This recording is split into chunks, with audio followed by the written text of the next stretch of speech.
നമസ്കാരം, ശ്രീനി ആലക്കോടാണ്. എന്തായാലും മഞ്ജു, ആദ്യം തന്നെ ഒരു കൺഗ്രാജുലേഷൻ. നിങ്ങളുടെ പേര്? സരിതയ്ക്കും കൺഗ്രാജുലേഷൻ. 2 വനിതാ പ്രൊമോട്ടർമാരാണ് എനിക്ക് അടുത്ത് നിൽക്കുന്നത്. നല്ല ആർജവമുള്ള ചുണക്കുട്ടികൾ. ഇങ്ങനെ വേണം, ഇങ്ങനെ തന്നെ വേണം. ഞാൻ നിൽക്കുന്നത് ഉദയഗിരി പഞ്ചായത്തിലെ മധുവനം. ആദിവാസികൾക്ക് പതിച്ചു കൊടുത്ത ഒരു ഭൂമിയിലാണ്. ഏതാണ്ട് 1, 2, 3 ബ്ലോക്കുകളിലായിട്ടാണ് ഇവിടെ ഭൂമി പതിച്ചു നൽകിയത്.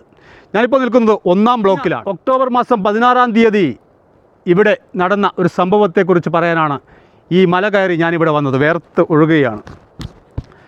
16-ാം തീയതി മുതൽ ഇവിടെ തകൃതിയായി മരം മുറി നടക്കുകയാണ്. 17-ാം തീയതിയാണ് മഞ്ജുവും സരിതയും ഇതറിയുന്നത്. അങ്ങനെ അവരിവിടെ എത്തി. ഇവിടെ എത്തിയപ്പോൾ മരം മുറിച്ച് കടത്താൻ ഭാഗത്ത് റോഡരികിലേക്ക് വലിച്ചുകൊണ്ടിരിക്കുകയാണ് കുറച്ച് ആളുകൾ. മിഷനൊക്കെ ഉണ്ട്. ഇവരെ കണ്ടപ്പോൾ പെട്ടെന്ന് മിഷനെടുത്ത് ഓടി രക്ഷപ്പെടാൻ ശ്രമിച്ചു. പക്ഷേ ഇവർ ഒരു ഫോട്ടോ എടുത്തു. ആ ഫോട്ടോയിൽ മുറിച്ച ആളുകളുടെ ദൃശ്യങ്ങൾ വ്യക്തമാണ്.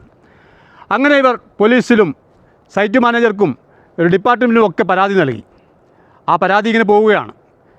എങ്ങനെയാണ് ഈ മരം മുറിച്ച് കടത്താനാകുക? ആരാണ് ഇതിന് ഉത്തരവാദി? അതൊക്കെ കണ്ടുപിടിക്കേണ്ടത് ഡിപ്പാർട്ട്മെൻറ്റ് തന്നെയാണ്, പോലീസാണ്. ഇവർ പറഞ്ഞത് ഇങ്ങനെയാണ്, അവരുടെ വാക്കുകളിലേക്ക്. നമ്മൾ പഞ്ചായത്തിലുണ്ടായിരുന്നത്. അപ്പോൾ ആ സമയത്ത് ഇവിടുത്തെ വാർഡ് മെമ്പറാന്ന് വിളിച്ച് പറഞ്ഞത് ഇങ്ങനെ അവിടെ TRDMൻ്റെ ഭൂമിയിൽ നിന്ന് മരം മുറിക്കുന്നുണ്ട് എന്ന് പറഞ്ഞു.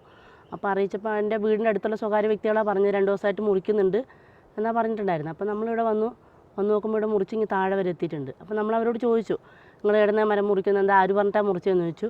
അപ്പോൾ അവർ പറഞ്ഞു, ഞങ്ങളെ പെങ്ങൾക്ക് കിട്ടിയ ഭൂമിയാണ്, വീട് വെക്കാനാന്ന് പറഞ്ഞു. അപ്പോൾ നമ്മൾ ചോദിച്ചു, വീട് മുകളിനെ ഇങ്ങനെ താഴെ വരെ വീട് വെക്കാൻ മുറിക്കണ്ടല്ലോ, അപ്പം ഇതിൻ്റെ TRDMൻ്റെ ഉദ്യോഗസ്ഥരാരെങ്കിലും അറിഞ്ഞിട്ടാണോ എന്ന് ചോദിച്ചു. അപ്പോൾ അവരൊന്നും പറഞ്ഞില്ല. നമ്മളെ കണ്ടവിടെ അവർ പോകാനുള്ള തയ്യാറെടുപ്പിൽ അവർ വേഗം അവർ മെഷീനൊക്കെ എടുത്ത് അവർ പോയി. അപ്പോൾ ഉമേഷ് എന്ന് പറയുന്ന ഒരാൾ പറഞ്ഞിട്ടാണ് ഞങ്ങൾ മരം മുറിച്ചതെന്ന് ഇവിടുത്തെ മരം മുറിക്കാനെത്തിയവർ പറയുന്നു. അങ്ങനെയെങ്കിൽ ഉമേഷിന് ഇതിലുള്ള പങ്കെന്താണ്? ഉമേഷിനെ കുറിച്ച് ഞാൻ അന്വേഷിച്ചപ്പോൾ ഉമേഷ് ഒരു കോൺട്രാക്ടറാണ്. അത്യാവശ്യം വാർക്കപ്പണിയൊക്കെ എടുക്കുന്ന ഒരു കോൺട്രാക്ടർ. ആ കോൺട്രാക്ടർക്ക് ഈ മരത്തിൻ്റെ ആവശ്യം എന്താണ്? ഞാൻ ഏതാണ്ട് ഇത് നോക്കിയ സമയത്ത് എനിക്കും തോന്നിയത് ഈ പലകകൾ വാർക്കാൻ വേണ്ടി പലകൾ അടിക്കാനുള്ള മരങ്ങളാണ് മുറിച്ചു മാറ്റിയിട്ടുള്ളത്, വട്ട ഉൾപ്പെടെയുള്ള മരങ്ങൾ. അങ്ങനെയെങ്കിൽ അയാളുടെ ആവശ്യത്തിന് വേണ്ടി ഈ പാവപ്പെട്ടവരെ ചാക്കിട്ട് നിങ്ങൾ മരം മുറിക്കാൻ ഒത്താശ ചെയ്തു കൊടുത്തു. ഇപ്പോൾ ഞാനൊന്നും അറിയില്ല രാമനാരായണൻ എന്ന് പറഞ്ഞ് കൈ മലർത്തുന്ന ഒരവസ്ഥ, അതവിടെ കിടക്കട്ടെ, നിയമപരമായിട്ട് തെളിയിക്കേണ്ട കാര്യങ്ങളാണ്.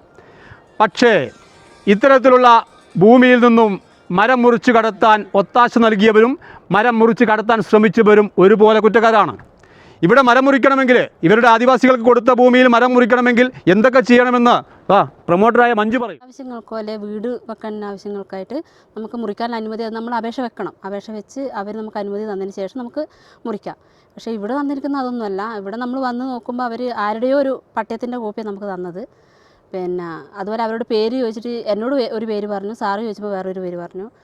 ഞങ്ങൾ ചോദിച്ചത് നിങ്ങളെ ഏർപ്പാടാക്കിയ ആരാ നിങ്ങളോട് ഇത് മുറിക്കാൻ പറഞ്ഞെന്ന് ചോദിച്ചപ്പോൾ പറഞ്ഞൊരു കോൺട്രാക്റ്റുകാരൻ്റെ പേരാണ് പറഞ്ഞത്. അതായത് ഇവിടെ തന്നെ താമസിക്കുന്ന ഒരു ഉമേഷ് എന്ന് പറഞ്ഞൊരു വ്യക്തിയാണ് മുറിക്കാൻ പറഞ്ഞതെന്നും അവർ വീട് വെച്ച് കൊടുക്കാമെന്ന് പറഞ്ഞുകൊണ്ടാണ് മുറിച്ചത്. STB വത്തിപ്പെടുന്ന ആളാണ്. ഇവിടെ തന്നെ നമ്മുടെ ഈ തൊട്ടടുത്ത് തന്നെ സ്ഥലം കിട്ടിയിട്ടുള്ള ഒരു വ്യക്തിയാണ്. അപ്പോൾ അവർ പറഞ്ഞിരിക്കുന്നത് പുള്ളിക്കാരൻ്റെ പേരാണ്.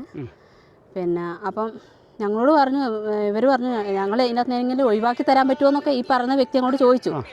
അപ്പോൾ ഞങ്ങൾ പറഞ്ഞു, ഞങ്ങൾക്ക് ഇതിനകത്തൊന്നും ചെയ്യാനില്ല,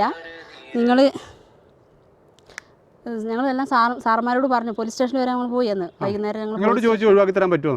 അവർ ചോദിച്ചു അങ്ങോട്ട്, എങ്ങനെയും ഇതൊന്നും ഒഴിവാക്കി തരാൻ പറ്റുമോ ചേച്ചിമാരെയും ചോദിച്ചു ഞങ്ങളോട്. ഞങ്ങൾ പറഞ്ഞു, ഞങ്ങൾക്ക് ഇതിനകത്തൊന്നും ചെയ്യാനില്ല, നിങ്ങൾ അനുമതി വാങ്ങാതെയല്ലേ നിങ്ങൾ ഇത് മുറിച്ചിരിക്കുന്നത്, അതുകൊണ്ട് ഞങ്ങൾക്ക് ഇതിനകത്തൊന്നും ചെയ്യാനില്ല എന്ന് പറഞ്ഞു. അപ്പോൾ ഇങ്ങനെയൊക്കെ ചെയ്യണമെന്നിരിക്കെ ഒരു പേപ്പറുമില്ലാതെ ഒരു സുപ്രഭാതത്തിൽ ഇവിടെ കയറി വന്ന് മരം മുറിച്ച് കടത്തുകയാണ്. ആരും ചോദിക്കാനുണ്ടാകില്ലല്ലോ. പാവപ്പെട്ട ആദിവാസികൾ വിഭാഗത്തിൻ്റെ ആയതുകൊണ്ട് ചോദിക്കാൻ ആരും ഉണ്ടാവില്ല. അതുകൊണ്ട് മരം മുറിച്ച് കടത്താം, സ്വസ്ഥമായിട്ട് കൊണ്ടുപോകാമെന്ന് കരുതി വന്നതാണ്. പക്ഷേ നടന്നില്ല, ഇവർ തടഞ്ഞു.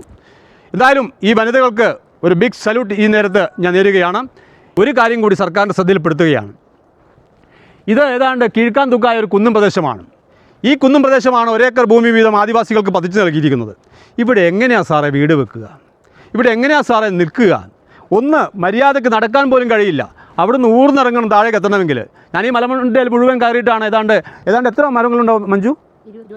25ഓളം മരങ്ങളാണ് പലയിടങ്ങളിൽ നിന്ന് മുറിച്ചു മാറ്റിയിട്ടുള്ളത്. അപ്പോൾ ഇത്തരത്തിലുള്ള കീഴ്ക്കാൻ തൂക്കായ ഭാഗം ആദിവാസികൾ കൊടുത്ത് ഞങ്ങൾ കൊടുത്തു എന്ന് വരുത്തി തീർക്കാൻ വേണ്ടി മാത്രം അതിനപ്പുറത്ത് ഒരു അടിസ്ഥാന സൗകര്യം ചെയ്തു കൊടുക്കാത്തത് കൊണ്ടാണ് ഇവിടെ താമസിക്കാൻ ആൾ വരാത്തത്. അത് നിങ്ങൾ മനസ്സിലാക്കണം. എന്തായാലും ഈ പാവപ്പെട്ട വിഭാഗത്തോട് ഇനി മാറി മാറി വരുന്ന ഏത് ഗവൺമെൻറ് ആയാലും ഇങ്ങനെയൊക്കെ ചെയ്തിട്ടുള്ളൂ. ഇനിയും അത്രയും മഞ്ജു പ്രതീക്ഷിക്കുന്നുണ്ട്, അതിനപ്പുറത്തൊന്നും പ്രതീക്ഷിക്കാനില്ല. ഇത് കാലാകാലങ്ങളായിട്ട് തുടരുന്ന ആചാരങ്ങൾ പോലെ തുടർന്നുകൊണ്ടേയിരിക്കും. എല്ലാവർക്കും നന്മ വരട്ടെ. മറ്റൊരു വിഷയമായി വീണ്ടും കാണാം. Good bye.